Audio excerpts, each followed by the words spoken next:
안녕하세요. 책사랑 오스컨입니다. 신인간혁명 제13권 355페이지부터입니다.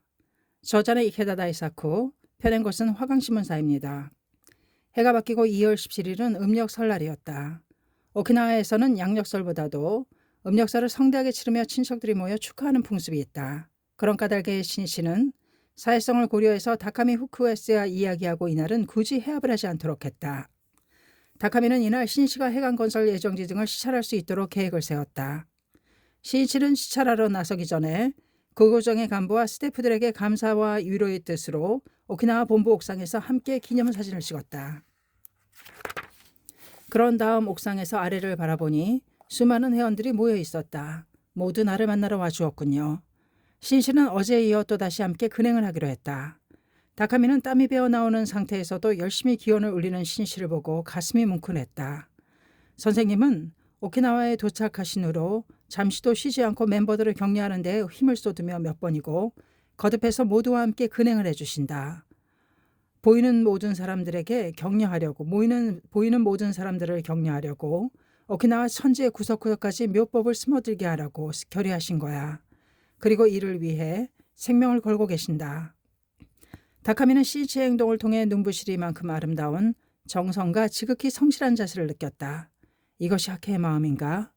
더 나아가 다카미는 조국인 일본에 끊임없이 배신당한 오키나와 사람들이 가장 추구하는 것은 이러한 인간의 진심이 아닐까 생각했다. 진심이야말로 인간주의의 혼이며 그것은 국가주의 권력주의와 극과 극을 이룬다. 그런 크나큰 성실의 광채는 사람의 마음을 따뜻하게 감싸고 용기를 주며 희망을 준다. 다카미는 결의했다. 이번에 야마모토 선생님이 보여주신 이 진심 어린 마음으로 오키나와 전역의 사람들을 감싸자. 거기에 진실한 민중의 연대가 생겨나고 곧 향토 건설의 원동력이 될 것은 틀림없다. 신씨 일행은 오전 11시 무렵 차로 오키나와 본부를 출발해 북쪽으로 달렸다. 차 안에서 다카미는 신씨에게 말했다. 먼저 온나촌에 가주셨으면 합니다. 그 기지에는 핵탄두를 장착할 수 있는 메스비 중거리 탄도미사일 발사대가 있습니다. 하지만 원래 온나촌은 아름다운 바다와 수려한 경치로 평화로운 낙토와 같은 곳이었습니다. 그렇습니까? 온나촌을 기필코 원래의 낙원으로 바꿉시다. 광선유포가 진척되면 국토세관도 바뀝니다. 언젠가는 그 메스비 기지도 없어질 것입니다. 그리고 그 다음에는 거기서 우리 손으로 세계를 향해 평화천리를 발신합시다. 차는 왼쪽으로 하얀 모래사장과 에메랄드빛 바다를 끼고서 북쪽으로 올라갔다. 1시간 정도 달려 온나촌에 접한 해변에 도착했다. 유난히 아름다운 해안이었다. 이 앞쪽에 보이는 방풍림에서 도시락을 드신 후에 배로 해안가 일대를 시찰했으면 합니다. 방풍림 앞에서 신이치가 차에서 내리니 그곳에는 100여 명 정도의 학회원들이 기다리고 있었다. 다카미가 신씨를 맞이하기에 앞서 이번에는 야마모토 선생님께 오키나와 북쪽 일대를 돌며 시찰해 주실 것을 부탁드릴 생각입니다. 라고 말한 그 한마디만을 믿고 야마모토 회장을 만나보고 싶다는 마음 하나로 모인 것이다. 신씨는 웃는 얼굴로 멤버들에게 말을 건넸다. 여러분, 기다려주셨습니까? 고생 많으셨습니다. 곧바로 녹음이 우거진 곳으로 옮겨 간담을 시작하였다. 모인 사람들 중에는 고령자도 적지 않았다. 신씨는 노인에게 눈길을 보내면서 말했다. 건강해 보이시네요. 연세가 들어도 사람들의 행복을 염원하고 희망에 넘쳐 광선유포 활동에 힘쓰는 것 그 자체가 인생 승리의 실증입니다. 세간 사람들의 관심이란 젊을 때에는 아무래도 사회적인 지위, 명예, 재산 등에 있습니다. 그러나 일정한 연령이 되면 관심도 가치관도 달라집니다. 그리하여 젊을 때처럼 사회적인 지위가 어떻다거나 호화저택에 산다거나 하는 점에는 큰 의미를 부여하지 않습니다. 그보다도 건강의 소중함이나 삶의 보람을 느끼며 마음이 풍요롭고 밝게 사는 것의 귀중함을 통감하게 됩니다. 따라서 연로하신 동지 여러분은 건강한 모습 자체, 자신의 있는 그대로의 삶 자체가 신심의 훌륭함을 증명하는 것입니다. 그러므로 자신감을 가지고 불법을 끝까지 이야기해 주십시오. 평생 광선유포의 사명으로 꿋꿋이 살아서 후배들에게 신심은 이렇게 해야 한다는 모범을 한껏 보여주십시오. 고령인 남성이 활기찬 목소리로 말했다. 선생님, 하겠습니다. 저는 절복을 무척 좋아합니다. 부탁드립니다. 마키구치 선생님은 50대 후반에 입신하셨습니다. 그리고 옥중에서 돌아가실 때까지 대투쟁의 연속이었습니다. 생애에 걸쳐 광선유포의 길을 걸으셨습니다. 장엄한 석양은 내일의 푸른 하늘을 약속합니다. 마찬가지로 최후까지 이 세상에서 사명을 다하여 훌륭한 인생의 총마무리를 한다면 내세에는 복덕에 넘쳐 흐르는 황금의 인생이 기다리고 있습니다. 드넓은 하늘을 붉게 물들이는 태양처럼 살아있는 한 자신을 끝까지 연소해 가시지 않겠습니까? 고개를 끄덕이는 노인의 얼굴은 결의로 불타고 있었다. 야마토 신씨는 미소를 지으며 말했다. 실은 저도 여기서 도시락을 먹으려던 참이었습니다. 오늘은 음력 설날이니까 모두 다 같이 식사를 하면서 설을 맞이합시다. 케이크와 과자도 있으니까요. 또 염주 등 기념 선물도 장만해 왔으니 그것도 나눠드리겠습니다. 환호성이 터졌다. 신씨는 동행하는 간부들과 함께 주먹밥, 소시지, 과자 그리고 기념품들을 나눠주었다. 멤버들이 100여 명 정도나 되었던 까닭에 한 사람 한 사람에게 돌아가는 음식의 양은 결코 많지 않았다. 어머, 선생님의 몫이 없겠네. 부인부의 낮은 목소리가 들렸다. 그러나 신씨는 말했다. 아니요, 사양하지 말고 드세요. 저나 간부의 몫은 없어도 괜찮아요. 여러분을 위한 회장이고 간부이니까요. 그 말을 들은 멤버의 눈에 눈물이 맺혔다. 게다가 저와 동행한 간부는 요즘 들어 살이 찐 것 같으니 한 끼 정도 거르게 해주는 것이 자비지요. 이번엔 웃음이 터져 나왔다. 모두 기쁜 듯이 주먹밥을 한 입에 가득 넣었다. 신씨는 그 모습을 지켜보면서 벤치에 앉아 가져온 차를 마셨다. 그 자리에 부인부 2명이 인사하러 왔다. 그중 한 사람은 나고 총지부의 부인부장인 기시야마 후지코였다.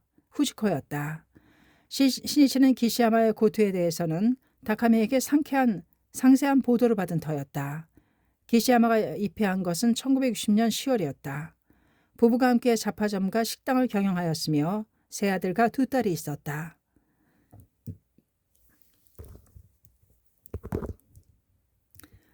그런데 초등학교 6학년인 장남이 그해 8월에 악성 림프종이라는 진단을 받은 것이다. 의사는 말했다. 효과가 있는 치료법은 없습니다. 앞으로 2달 내지 석 달밖에 살지 못합니다. 야구를 너무도 좋아해서 햇볕에 새카맣게 그을리며 투수로서 지역대회도 출전했던 장남이 이제 더는 살 수 없다는 것이다. 실로 청천벽력과도 같았다. 기시야마는 조상의 영령들에게 아들의 병이 완쾌되기를 필사적으로 기원했다. 그러나 병상은 날이 갈수록 악화되었다. 실에 빠져있던 후지코는 남편의 친척에게 불법에 관한 이야기를 들었다. 확신에 넘친 이야기에 지푸라기라도 잡고 싶은 심정으로 후지코는 신심을 시작했다. 남편은 신심을 하지 않았지만 반대도 하지 않았다. 후지코는 장남이 자고 있는 병실 침대 옆에서 열심히 창제했다. 아무쪼록 이 아이의 목숨을 살려주십시오. 필사적인 기원이 통했는지 그때까지 식사를 거의 하지 않았던 장남이 중얼거리는 것이 아닌가. 배가 고파요. 후지코는 장남을 퇴원시켰다. 병원에 있어도 별다른 효과적인 치료를 받을 수 없기 때문이다. 장남은 후지코가 만든 요리를 맛있다고 하며 먹었다.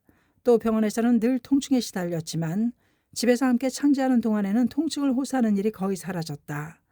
의사가 예고한 2, 3개월이라는 시간부 기간이 지났다. 후지코는 진지하게 신심에 힘썼다. 어서도 탐독하고 교학에도 열중했다. 장남은 더욱 건강해졌다. 이윽고 새해를 맞이했다. 초등학교 졸업을 앞둔 3월 학예 때 장남은 걸어서 학교에 갔다. 하지만 겉으로는 건강해 보였지만 병만은 아이의 몸을 계속해서 침범하고 있었다. 그리하여 4월 중순에 장남은 잠자는 듯이 숨을 거두었다. 너무도 편안한 임종의 상이었다. 후지코는 시신을 끌어안고 말을 했다. 이 다음에는 건강하게 태어나야 해. 내가 있었기 때문에 나는 신심을 할 수 있었단다. 우리에게 불법을 가르쳐주기 위해 굳이 어린 몸으로 불치의 병으로 걸리던 그런 업을 짊어지고 태어나 주었구나. 그것이 내 사명이었구나. 생각해보면 너는 가사 상태에서 태어난 아이였어. 과거 세에 어떤 수고비였는지는 모르지만 금세의 사명을 다했기 때문에 너는 금생의 숙명을 전환할 수 있었다고 생각한다. 왜냐하면 미소 짓는 듯한 이토록 좋은 얼굴을 하고 있잖니. 기시야마는 생각했다. 나는 본전님께 치료할 수 없는 병을 낫게 해달라고 계속해서 졸랐다. 그렇지만 본전님께서는 그 무리한 문제를 들어주셔서 수명을 반년이나 연장해 주셨다. 수령품에 있는 갱사수명, 다시 수명을 주시다라는 경문 그대로이다. 이 얼마나 감사한 일인가. 후지코는 자식이 죽은 데 대한 슬픈 가운데에서도 감사함에 가슴이 뭉클해졌다. 그 감개가 눈물이 되어 하염없이 뺨에 흘러내렸다. 이 체험을 통해 후지코는 신심을 확신하게 되었다. 아들은 세상을 떠났지만 수명을 연장할 수 있었던 기쁨을 친척과 지역 사람들에게 들려주며 힘껏 절복하러 다녔다. 또 남편인 고토루도 아들의 죽음을 계기로 후지코와 함께 본전님 앞에 합창하게 되었다. 이해 12월 나하지부에 나고 지구가 결성되고 기시야마는 지구담이 되었다. 고토쿠도 활동에 협력해 주었다. 연말이 다가온 27일 저녁 지구 결성 대회가 열렸다. 석상에서 기시야마는 이렇게 결의를 피력했다. 드디어 나고에도 지구가 탄생하며 본격적인 광선 유포의 막이 열렸습니다. 성운에 비추어 당연히 가까지마와 난이 다투어 일어나리라고 생각합니다. 그러나 대성인께서는 좋아지는 것은 불가사이요 나쁘게 되는 것은 필정이라고 생각하라. 어서 1190쪽이라고 말씀하셨습니다. 설령 어떤 일이 일어나도 무슨 일이 있어도 결코 본전님을 의심하지 않고 광선유포에 매진하겠습니다. 지구결성 대회가 끝난 후 후지코는 가깝게 지내는 하케온의 집에 들렸다. 남편 고토루도 따라와 주었다. 일찍 돌아가야지 하고 생각하면서도 그만 이야기에 열중하고 있었는데 요란한 소방차 사이렌 소리가 났다. 삐뽀 삐뽀 엥. 상황을 보러 밖에 나간 그 집사람이 숨을 헐떡거리며 돌아왔다. 큰일 났어요. 당신 집 근방에 불타고 있어요. 집에는 두 딸과 두 아들이 있었다. 기시야마 부부는 당황하여 집으로 달려갔다. 얼마를 가다 보니 밤하늘에 솟아오르는 새빨간 불기둥이 보였다. 집에 다다랐을 때 기시야마 부부는 숨이 멎는 것 같았다. 다름 아닌 자신의 집이 불타고 있는 것이다. 집 앞에는 사람들이 인산인해를 이루고 있었다. 후지코는 자녀들의 이름을 부르면서 집으로 달려갔다. 집은 요란한 소리를 내며 불타고 있었다. 다가가려고 하자 열풍이 후지코의 몸에 몸을 에웠었다. 그때 근처에 사는 사람이 말을 건넸다. 아, 후지코 씨, 두 아들은 당신의 언니 집에 있어요. 그렇습니까? 그런데 딸들은? 그게 말이죠. 딸은 보이지 않아요. 우리가 해안 쪽도 다 찾아보았지만 말이에요. 후지코는 곧바로 근처에 사는 둘째 딸의 동급생 집으로 달려갔다. 우리 딸이 여기에 있나요? 없었다. 깊은 불안이 내리를 스쳤다. 언니 집으로 서둘러 갔다. 초등학교 2학년인 차남과 5살인 셋째 아들은 후지코의 얼굴을 보자 달라붙어 엉엉 울음을 터뜨렸다. 후지코는 둘을 달래면서 차남에게 경가를 물었다. 초등학교 5학년 장녀가 램프에 불을 끄고 다 함께 이불 속으로 들어갔다. 얼마 후 그 램프가 있는 방에서 활활 소리를 내며 불이 나기 시작한 것이다. 나는 곧바로 알아채고 큰일 났어 하며 누나를 깨웠지만 일어나지 않았어요. 그래서 점점 더 크게 불타기 시작했기 때문에 무서워서 피해 달아났어요. 남동생은 깨우지 않았지만 자기가 스스로 깨어나 내 뒤를 따라온 거예요. 후지코는 몸에서 핏기가 가시는 것을 느꼈다. 살아있어야 해. 살아있어야 해. 후지코는 마음속으로 필사적인 창제를 했다. 잊고 진화 작업이 끝난 후에 보니 집은 완전히 타버린 상태였다. 두 딸은 시체로 발견되었다. 너무나도 가혹한 사건이었다. 숙명의 폭풍우는 가차없이 기시야마 가족을 덮친 것이다. 후지코는 목 놓아 울었다. 고토쿠는 한동안 멍하게 서 있었다. 화재는 램프에서 일어났다. 큰딸이 등불을 껐지만 쌓여있던 먼지에 불이 붙고 그것이 기름에 옮겨부터 화재가 발생한 것으로 추정했다. 그 램프는 이전부터 상태가 안 좋아 새 것으로 바꾸자고 부부가 늘 이야기하던 참에 생긴 일이었다. 다카미 후쿠야스는 기시야마에게 생긴 사고에 대해서 즉시 야마모토 신이치에게 연락했다. 그렇지만 상세한 내용을 듣기 위해서는 다카미가 상경하기를 기다려야 했다. 새해가 밝은 1월 도쿄에 온 다카미는 자세한 사고 상황과 그 후에 기시야마의 상태를 신이치에게 보고했다. 제가 장례식에 참석해 선생님께서 보내주신 부위를 전달했지만 기시야마 지구담은 시리에 빠져 있습니다. 그래도 신심은 흔들리지 않은 듯했습니다. 화재가 있은 후 가족은 타다 남은 허름한 그 집에서 살고 있습니다. 기시야마 후지코는 이 사건은 마인과야라고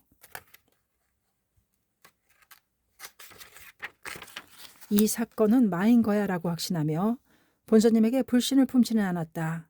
그러나 자신을 끊임없이 가책했다. 부재 중에 불이 나서 소중한 두 딸을 잃어버린 일이 한없이 후회되었다. 어째서 곧바로 램프를 새 것으로 바꾸지 않았단 말인가. 분명 마음 한구석에 신심하고 있으니까 괜찮을 거라는 생각을 하고 있었어. 그것이 방심이었고 마였던 거야. 또 지구 다니면서 그 지역에 사는 사람들에게도 학회에도 폐를 끼치고 말았기 때문에 견딜 수 없을 만큼 괴로웠다. 화재가 있은 이후로 학회에 대한 지역 사람들의 비난은 심해졌다. 학회원이 절박하러 방문하면 사람들은 이렇게 말하는 것이다. 그 기시야마를 좀 봐. 집이 불타고 아이들도 잃지 않았나. 그런 일본 신 따위를 내가 믿을 것 같아? 그런 말을 들으면 아무 대답도 못하는 멤버도 있었다. 조직 속의 동요가 확산되었다. 나고에서는 당분간 절복을 못하겠구나. 한숨 쉬며 그렇게 말하는 사람도 있었다. 기시야마는 더는 참을 수 없었다. 본조님에게 매달리듯이 창제하고 싶었다. 그렇지만 본조님도 화재로 소실되고 말았다. 야마토 신이시는 다카미 후쿠야스의 이야기를 듣고는 말했다. 기시야마 씨는 필시 괴롭고 힘들 겁니다. 후회스러울 겁니다. 가슴이 아픕니다. 신 씨의 눈에는 눈물마저 그런 글썽글썽했다. 우리 본부는 자신에게 어떤 수업이 있는지 알 수 없습니다. 대성인께서는 당신이 대난을 만난 데 대해 과거에 지은 방법의 중재에 의한다고 말씀하셨습니다. 하물며 우리는 과거 원원급 이대로 얼마나 많은 중재를 범해왔는지 이루 헤아릴 수 없습니다. 그리고 대성인께서는 본래는 그 죄의 가보를 미래 영원히 걸쳐 한 가지씩 받아야 할 것을 법화경에 적을 강하게 책했기 때문에 대난이 되어 한 번에 모여서 일어났다고 말씀하셨습니다. 그것은 금세에 성불하기 위해서입니다. 더구나 그 난은 불법 공덕의 힘으로 과거에 지은 중죄의 가보를 현재 가볍게 받고 있는 것이라고 탄원하셨습니다. 이것이 전중경수라는 것입니다. 즉 신심을 해서 고통을 받는다는 것은 일생 성불의 길을 가고 있다는 증거입니다. 그것은 절대 틀림없습니다. 기시야마 씨는 지구담으로서 나고야 광선유포를 위해 결연히 일어섰기 때문에 과거세의 재장이 한꺼번에 나온 겁니다. 신심의 깃발을 높이 들고 나온 까닭에 마도 세차게 다투어 일어났습니다. 기시야마 씨가 쓰러지고 나고야 강선유포는 크게 후퇴하기 때문입니다. 불법의 관점에서 보면 크나큰 고뇌를 겪는 의미도 분명히 밝혀집니다. 다카미는 신 씨의 말에 깊이 수긍하면서 중얼거리듯이 말했다. 저는 사망한 두 초등학생 딸들이 불쌍해서 견딜 수 없습니다. 그렇습니다. 정말로 불쌍하지요. 그러나 딸들은 본조님을 만나 창제도 하고 광선유포를 위한 어머니의 활동에 협력하다 세상을 떠났습니다. 그것은 3세의 생명관에서 보면 금세의 재장을 소멸하고 영원한 행복의 궤도에 들어가기 위해 태어났다는 겁니다. 내세에는 반드시 행복한 모습으로 태어납니다. 대성인께서는 무일불성도라고 하며 남묘을행개교를 단지 한 번 부른 사람은 한 사람이라도 부처가 되지 않음이 없다라고 말씀하셨습니다. 기시야마 씨가 더욱더 광성한 신심을 끝까지 관철하면 언젠가는 분명 마음속 깊이 그렇구나 하며 확신하게 될 날이 옵니다. 인간은 고뇌와 떨어져 살아갈 수 없습니다. 사람은 병에도 걸리고 늙기도 합니다. 그리고 조만간 언젠가는 누구든 죽음을 맞이합니다. 병이 낫거나 사업이 성공하는 그런 것도 신심의 힘이며 공덕입니다만 아직은 작은 이익입니다. 진정한 큰 공덕은 어떤 커다란 고뇌의 직면에도 결코 지지 않는 자기 자신을 만들고 무슨 일이 있어도 흔들리지 않는 큰 경애를 구축할 수 있다는 점입니다. 그것이 절대적인 행복 경애입니다. 만일 기시야마 씨가 이번 문제를 극복한다면 아무리 큰 괴로움을 껴안고 있는 사람에게도 용기를 줄 수 있습니다. 만인을 분기시키는 힘을 갖게 되는 것이지요. 엄청난 수명을 짊어지고 있다는 것은 동시에 큰 사명을 짊어지고 있다는 것이지요. 아무쪼록 치지 마십시오. 절대로 치지 마십시오. 당신이 계속해서 활기찬 모습으로 해나간다는 것이 신심의 힘을 증명하는 것입니다. 라고 전해주십시오. 나도 매일 진지하게 따님을 추선하는 창제를 하겠습니다. 더 나아가 신씨는 본조님을 소실해버린 기시야마에게 즉시 새로운 본조님을 하부받을 수 있도록 조치했다.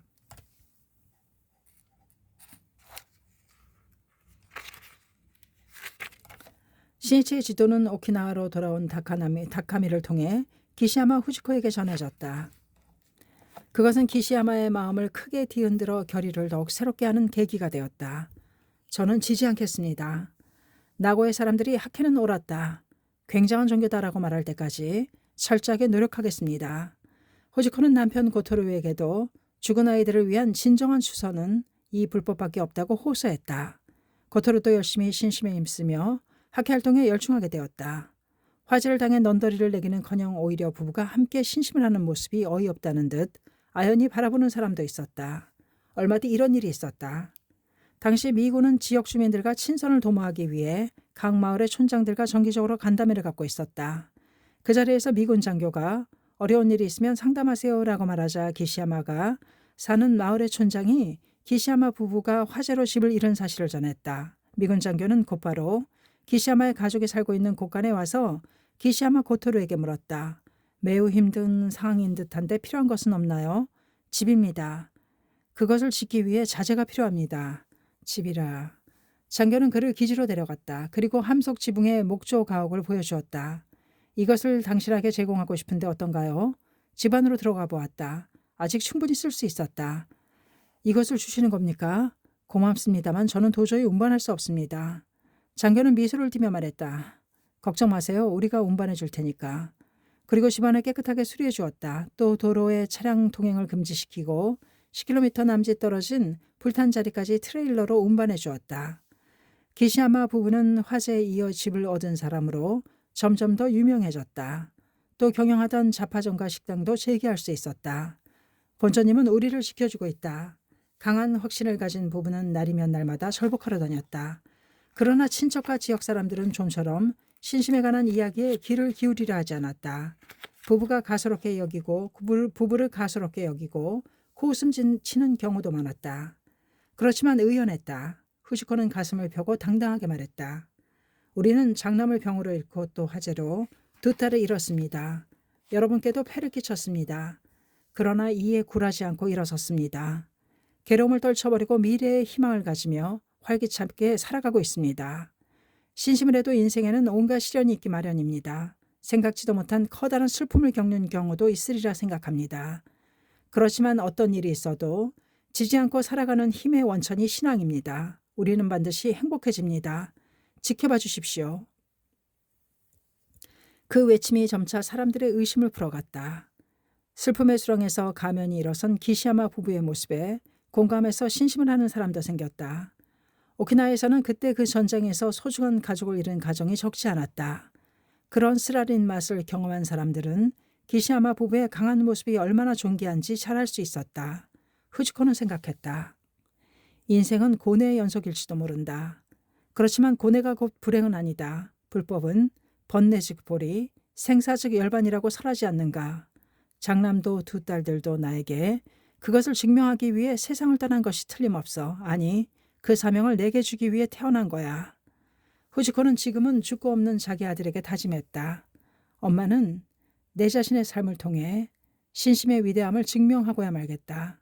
지지 않으마. 무슨 일이 있어도 지지 않을 테니까 너희의 죽음을 결코 헛되이 하지 않을 거야. 기시야마 부부는 학회활동에 땀을 흘리면서 밤하늘을 쳐다보며 좋아하는 류카를 음미했다. 있어도 기뻐하지 마라. 잃어도 울지 마라. 사람의 좋고 나쁨이란 훗날 알 수 있으리. 재산이 있어도 기뻐하지 마라. 잃어도 울지 마라. 인간의 진가는 그런 것으로 결정되지는 않는다. 남을 위해, 세상을 위해 무엇을 했는지, 여부로 그 사람의 좋고 나쁨은 나중에야 아는 법이라는 의미다. 고개를 들어 올려다본 하늘의 별이 참 아름다웠다. 두 사람은 3세에 이어질 영원한 생명의 은하를 보고 있었다. 부부는 한 걸음도 물러서지 않고 끝까지 노력했다. 이윽고 나고는 총집으로 발전했다. 또 부부는 사회에 폐를 끼쳤기 때문에 더욱 사회에 진력하고자 지역 공헌에 힘을 쏟았다. 그리하여 훗날 고토로는 지역의 노인클럽 회장으로서, 후지코는 시의 부인회 회장, 민생위원회 아동위원 등으로 활약하며 신뢰의 폭을 넓히게 된다. 그 화재로부터 7년여의 세월이 흘렀다. 인부 해변을 찾아온 기시야마 후미코를 야마모토 신이치는 감싸 안듯이 격려했다. 열심히 하셨군요. 승부는 중도에서 결정되지 않습니다.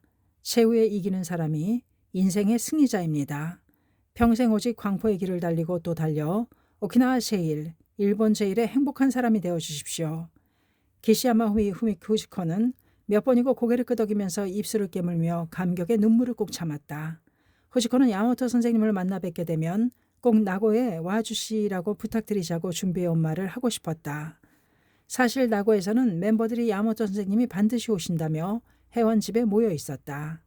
그러나 기시야마가 그 사실을 채 말하기도 전에 신이시는 해변에 도착한 배를 향해 걸어가고 있었다. 그럼 건강하십시오. 신이시는 멤버들의 전송을 받으며 배를 탔다. 배는 20명가량 탈 수 있는 모터보트로 바닥에 유리를 부착하여 바닷속을 볼 수 있었다. 이것은 글래스보트라는 관광선입니다. 다카미 후쿠야스가 설명했다. 배가 움직이기 시작했다. 신이시는 모래사장에 있는 멤버들에게 계속 손을 흔들었다. 바닥의 유리창 아래로 산뜻한 세 개의 물고기떼가 산호초 사이를 누비듯이 헤엄치고 있었다. 암초를 넘어서자 배는 갑자기 격심하게 흔들렸다. 큰 파도가 올 때마다 선체는 좌우로 심하게 기울어졌다. 그러나 배는 육지에서 더욱 멀어지며 바다로 나아갔다. 도대체 어디까지 가는 걸까 하고 신씨는 생각했다. 그때였다. 배를 운전하던 선장이 뒤에 있던 승무원에게 호통쳤다. 이봐, 고장이야. 어떻게 점검했기에 이런 거야. 그 말에 모두의 안색이 변했다. 신실은 침착한 어조로만 했다. 상태가 나쁘면 물 위에서 멀리까지 갈 필요는 없으니 되돌아갑시다. 사고가 일어나지 않는 것이 중요합니다. 동행했던 모리카 가지마사 총무가 그 말을 선장에게 전하려 했다. 되돌아갑시다. 그렇지만 선장은 뒤도 돌아보지 않은 채 열심히 핸들을 조정할 뿐이었다. 배는 더욱더 세차게 흔들렸다. 밀려오는 파도가 뱃머리에 부서져 하얀 물보라를 일으켰다. 모리카는 더욱더 강한 어조로 말했다. 되돌아갑시다. 필사적으로 키를 조정하고 있던 선장의 귀에는 아무 말도 들어오지 않았다. 선장은 승무원을 향해 크게 소리쳤다. 키를 손으로 조정해라. 키가 고장난 모양이다. 키가 제대로 움직이지 않으면 배는 진로를 일정하게 유지할 수도 방향을 전환할 수도 없다. 두 승무원이 뒤쪽에서 손으로 키를 조정하기 시작했다. 다카미 후쿠야스가 선장이 있는 곳으로 가서 이야기하고 돌아왔다. 선생님, 키는 수동으로 조정하기 때문에 걱정 없다고 합니다. 되돌아가자고 전했습니다. 그런데 물살이 휩쓸리면서 시간이 지나 간조가 되기 때문에 제대로 갖춰진 부두가 없는 인부 해연으로 다시 돌아가는 것은 어려운 듯합니다. 그래서 나고항에 배를 정착시킨다고 합니다. 알았습니다. 배는 나고를 향했지만 제대로 나아가지도 못한 채 지그재그로 움직였다. 동행했던 오키나와 부인부 간부는 뱃멀미와 불안 때문인지 얼굴이 창백했다. 시찰이 아주 어렵게 되고 말았구나. 모리카와 가지마사가 한숨 섞인 소리로 중얼거렸다. 이렇게 되어 죄송합니다. 다카미는 죄송스러워 야마토 신이시에게 고개를 숙였다. 그러자 신이시는 웃는 얼굴로 말했다. 걱정하지 않아도 됩니다. 언제 무슨 일이 일어나도 나는 괜찮아요. 다만 지도자로서 중요한 것은 절대로 사고가 나지 않도록 무슨 일을 하든 안전하고 확실한 방법을 생각해야 하는 것입니다. 끝까지 사고 없이 마무리하는 것은 승리의 필수 조건입니다. 그렇기 때문에 결코 모험을 해서는 안 됩니다. 이 무렵 인부 해변에서 배가 돌아오기를 기다리던 오키나와 간부와 청년 스태프들도 이변이 일어났음을 감지했다. 해변으로 돌아와야 할 배가 오지 않은 데다가 배가 지그재그로 움직이기 시작했기 때문이다. 간조에 가까워져 바닷물이 점점 빠져나가고 있었다. 이런 상태로는 배가 돌아오지 못한다. 모두가 걱정하며 바라보고 있는데 배는 북으로 나아가 부세나 곳을 넘어가고 말았다. 선생님은 나고로 향하고 있는 것 같다. 우리도 가보자. 누군가가 말했다. 나고 총지부의 부임부장인 기시야마 후미코의 눈동자가 빛났다. 이 무렵 나고에서는 항구 바로 가까이에 있는 거점에 멤버들이 모여 있었다. 나고의 동지들은 야마토 선생님께서 오키나와 북쪽을 다녀가시는 거라면 부디 나고에 와주시기를 며칠 전부터 열심히 창제했다. 창제를 거듭하는 가운데 야마토 선생님께서 와주셨으면 하는 멤버들의 소망은 어느덧 야마토 선생님께서는 반드시 오신다는 확신으로 바뀌었다. 그 고장 사람들은 이미 기념 촬영과 예술제가 끝났으니 시찰하러 다니시는 거라면 오늘밖에 없다고 생각하였다. 그리하여 이날 아침부터 거점에 모여 있었던 것이다. 나고 동지들은 아무런 근거도 없이 야마토 회장이 올 거라고 믿고 있었다. 인부 해변에서 나고야까지는 10km 정도의 거리였다. 간부와 스태프들은 신이치의 배를 쫓아 차를 몰고 나고에 왔지만 도착했을 때에는 아직 배가 보이지 않았다. 나고에서 인부 해변에 가 있던 크고장 간부는 모두가 모여있는 집으로 달려갔다. 문을 열자마자 외쳤다. 여러분, 야마토 선생님께서 이제 곧 나고에 오십니다. 지금 배를 타고 이쪽으로 향하시고 있습니다. 우와 하는 큰 함성이 터졌다. 거점에는 선생님 어서 오십시오라고 쓰여진 현수막도 준비되어 있었다. 모두가 허둥대며 신을 신고 항구로 향했다. 보드에 300명 정도의 사람들이 늘어서고 바다를 향해 현수막을 내걸었다. 잠시 후 바다 저편에 작은 배가 보였다. 그것이 야마토 대장이 탄 배인지 아닌지는 알 수 없었지만 모두 열렬하게 손을 흔들기 시작했다. 신씨 일행이 탄 배는 손으로 키를 조정하고 있었던 까닭에 구불구불 지그재그 운항을 반복했다. 그 배 위에서 망원 렌즈를 항구 쪽으로 돌린 세이쿄 신문 사진 기자가 중얼거렸다. 뭐지 저건? 그런 다음 그는 큰 소리로 알렸다. 선생님, 항구에 학회원인 듯한 사람들이 대거 모여 있습니다. 선생님 어서 오십시오라는 현수막도 있습니다. 인원은 200명 아니 300명 정도이고 손을 흔들고 있습니다. 배가 나고항에 가까워짐에 따라 육안으로도 학회원들의 모습을 분명히 알 수 있었다. 야마토 신시도 배에서 힘껏 손을 흔들었다. 배가 해안에 닿자 배가 해안에 닿아 신씨가 모습을 나타내자 큰 박수가 터졌다. 수많은 사람들이 양복 차림이었으며 전통 의상을 차려입은 소녀들도 있었다. 설날이기도 했지만 모두 격실 갖춘 차림새로 야마토 대장을 맞이하고 싶었던 것이다. 신실은 현수막에 걸린 대나무 장대를 잡고 있는 청년에게 말을 건넸다. 일부러 이렇게까지 하시다니 고맙습니다. 여러분이 도쿄에 오셨을 때에는 내가 대환영하겠습니다. 그리고 그 두 청년과 악수를 나눴다. 그리고 나서 옆에 있던 부인부들에게도 말했다. 나는 여기 올 예정이 없었답니다. 그건 그렇다 해도 여러분의 일념이 정말 대단합니다. 끌어당기고 말았으니까요. 대체 내가 오지 않았다면 어떻게 할 작정이었습니까? 한 부인부가 대답했다. 오실 때까지 기다릴 작정이었습니다. 꼭 와주시려 확신하고 있었으니까요. 이거 참 앞으로 이런 일은 하지 맙시다. 상쾌한 웃음소리가 해변에 가득 퍼졌다. 해안에서 신시를 둘러싼 가운데 간담회가 이루어졌다. 그고장 간부가 한 여자부 멤버를 소개했다. 작은 체구의 여성이었다. 이 여성은 어렸을 때 실명해서 눈앞을 전혀 볼 수 없는 데다 약 1년 전에는 가장 사랑하는 어머니를 여인 상태였다. 그렇습니까? 매우 어려운 상황이군요. 그러나 나는 단언합니다. 신심을 관찰하면 반드시 행복해질 수 있습니다. 슬픈 일이 이어지면 난 불행해, 난 약해라고 단정해 스스로 희망의 빛을 끄고 마는 사람도 있습니다. 그러나 그 마음이야말로 자신을 더욱 불행하게 만듭니다. 결코 눈앞이 보이지 않기 때문에 불행한 것이 아닙니다. 신심의 눈을, 마음의 눈을 떠서 강하게 끝까지 살아가는 겁니다. 그리하면 모두가 희망을 느낍니다. 용기를 끌어냅니다. 당신은 반드시 많은 사람들에게 인생의 등대가 될 수 있습니다. 그녀의 보이지 않는 눈에서 뜨거운 눈물이 흘러 넘쳐 흘렀다. 신씨는 동지들을 계속해서 격려했다. 기관지병으로 목에 거즈를 댄 채 고생하고 있는 장년에게는 반드시 좋아집니다. 라는 격려의 말을 건네고 굳은 악수를 나누었다. 어린이들은 안아주고 고령인 벗에게는 염주를 선물했다. 또 도쿄에 있는 학교에 합격했습니다. 라고 보고한 여자 고등부 멤버가 신씨의 저서인 소설 인간혁명을 들고 있는 것을 보고는 곧바로 그 책에 격려의 한 구절을 적어주었다. 평생 낙오를 잊지 말고 신심을. 그것은 그 여거부 멤버가 새로운 길을 떠나는데 하나의 커다란 지침이 되었다. 신씨는 한 사람이라도 더 많은 사람에게 발심의 씨앗, 결의의 씨앗을 심으려고 필사적이었다. 그 불타는 일념이 사람의 마음을 불타오르게 한 것이다. 나고에서 동지를 격려한 후 신씨는 차로 고자에 들른 다음 오키나와 본부로 돌아오기로 했다. 고자에는 해강 건설 예정지가 있었다. 차에서 내려 넓은 공터의 한쪽에서 주위를 둘러보던 신씨는 나무 그늘과 풀숲 여기저기에 조심스럽게 모여있는 사람들을 발견했다. 학회원이었다. 이쪽으로 오십시오. 신이치가 손짓하여 부르자 안심한 얼굴로 잇따라 주위에 모였다. 그 수는 무려 500명 정도에 이르렀다. 여기에서도 만면의 미소를 띠며 모두와 대화하면서 혼신의 힘을 다해 격려를 계속했다. 신씨가 오키나와 본부에 돌아온 것은 저녁 시간이었다. 내일은 오키나와를 떠나기 때문에 돌아온 이후에는 신이치는 촌음을 아껴 서적과 색지에 희화했다. 더욱이 저녁에는 이번 오키나와 방문의 끝마무리를 짓고자 그고장 간부와 함께 정성을 다하여 근행을 했다. 근행이 끝났을 때에는 시계바늘이 저녁 9시를 지나고 있었다. 그때 간부 한 사람이 망설이는 듯한 태도로 신씨에게 말했다. 지금 막 군의감의에서 20명 정도의 멤버들이 도착했습니다.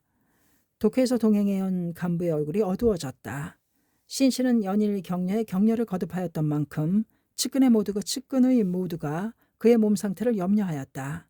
신씨의 목소리가 울렸다. 만납시다. 들어오게 해주십시오. 군의감의는 오키나와 섬 북부에 펼쳐진 지역이다.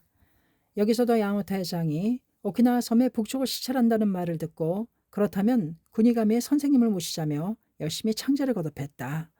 그리고 각자가 최고의 정성으로 야마모토 회장을 맞이하고자 지부 부인부장의 집 등 몇 군데로 나누어 회장을 맞을 준비를 하고 있었다. 어느 장년부는 바다에서 새우를 잡고 어느 부인부는 산에서 과일을 따왔다. 고장의 특산품인 조개세공과 파초이 프로찬 피룩 등의 공예품을 장만한 사람도 있었다. 특별히 내세울 만한 고가의 제품들은 아니었지만 모두 그 물건들의 기쁨을 담아 선물하여 자기 나름대로 환영의 뜻을 표하고 싶었던 것이다. 점심때가 지났다. 나고야에 사는 멤버로부터 지부에 전화가 걸려왔다. 야마모토 선생님께서 나고야에 오셨습니다. 모두 흥분하여 들떴다.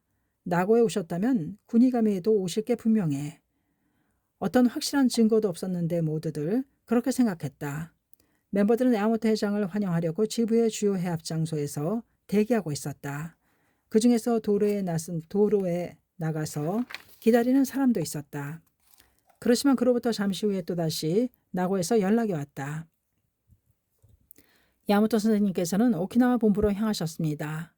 동지들의 낙담은 실로 컸다. 모두 맥이 빠진 듯이 멍한 표정을 짓고 있었다. 흐느껴 오는 부인부도 있었다. 그때 한 장년부가 입을 열었다. 선생님을 모실 수 없으면 우리가 선생님이 계시는 오키나와 본부로 가면 되지 않습니까? 그렇게 하여 우리의 진심을 전합시다. 그렇습니다. 갑시다. 만나 뵙지 못해도 좋으니 갈 수 있는 데까지 가봅시다. 모두 서둘러 준비에 들어갔다. 저녁에 지부를 대표해 20명 정도가 여러 대의 차를 나누어 타고 군의감의를 출발했다. 차라고 해도 그중 한 대는 트럭이었다. 덜컹덜컹 흔들리며 비포장 도로를 달리는 트럭에 몸을 맡긴 사람들은 자욱한 흙먼지를 뒤집어 썼다. 그렇지만 군의감의의 버틀은 고동치는 가슴을 안고 석양길을 떠나 오키나와 본부로 향했다. 가는 도중 어느 집들 앞에 활짝 핀 아름다운 겨울벚나무가 눈에 띄었다. 분홍빛을 발하고 있었다. 한 부인부가 차를 멈춰주세요라고 말했다. 이전에 누군가에게 야마모토 회장이 벚꽃을 좋아한다는 말을 들었기 때문이다. 그녀는 벚꽃을 갖다 드리고 싶었다. 차에서 내려 집 안으로 들어갔다. 그 집주인은 벚나무 가지를 얻고 싶다는 그녀의 부탁을 캐이 들어주었다. 그 벚나무 가지를 부인부의 초등학교 5학년생 딸이 들었다. 멤버들은 석양길을 따라 나하로 서둘러 갔다. 오키나와 본부에 도착한 때는 오후 9시에 가까웠다. 멤버 가운데 한 사람이 간청하듯이 경비를 맡고 있던 청년 스태프에게 말했다. 우리는 군의감의에서 왔습니다. 잠깐만이라도 선생님을 뵐 수 없을까요? 청년은 곤혹스러운 표정으로 대답했다. 이미 밤이 늦었으니 오늘은 돌아가 주십시오. 이런 시간에 갑자기 회장에게 안내해달라고 해서 응해줄 수는 없는 문제이기 때문이다. 멤버들은 서운한 듯 어깨가 축 처졌다. 그 광경을 본 다른 한 명의 청년 스태프가 말했다.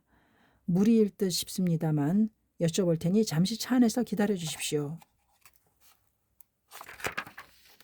군의감의 동지는 자신들의 행동이 상식적이지 못하다는 것도 잘 알고 있었다. 거절당해도 어쩔 도리가 없다고 생각하던 터였다. 그렇다 해도 야마모토 회장을 뵙고 자신들의 마음을 전하고 싶었다. 청년 스태프는 좀처럼 돌아오지 않았다. 모두 마음속으로 열심히 제목을 부르면서 기다리고 있었다. 심장은 급히 울리는 경종처럼 몹시 두근거렸다. 여러분, 야마모토 선생님께서 만나주신다고 합니다. 청년의 목소리가 들렸다. 만세! 하며 크게 소리 지르고 싶은 충동을 필사적으로 억눌렀다. 그들은 오키나와 본부의 2층으로 안내받았다. 저마다 정성껏 준비한 선물을 끌어안고 서로 먼저 가겠다는 듯 급히 계단을 올랐다. 신씨의 목소리였다. 잘 오셨습니다. 정말 노고가 많았습니다. 어서 이쪽으로 오세요. 멤버들은 야마모토 신씨의 주위에 앉았다. 군의감에서 올 때 차로 몇 시간 정도 걸립니까? 쉬지 않고 달리면 3시간입니다. 운전하신 분은 몇 명의 남성이 손을 들었다. 배가 고파 사고를 일으켜서는 안 되겠죠. 메밀국수를 준비할 테니 운전하시는 분은 필히 드시고 가주십시오. 한 멤버가 말했다. 오늘은 선생님께서 오시지 않을까 생각해서 다 함께 기다리고 있었습니다.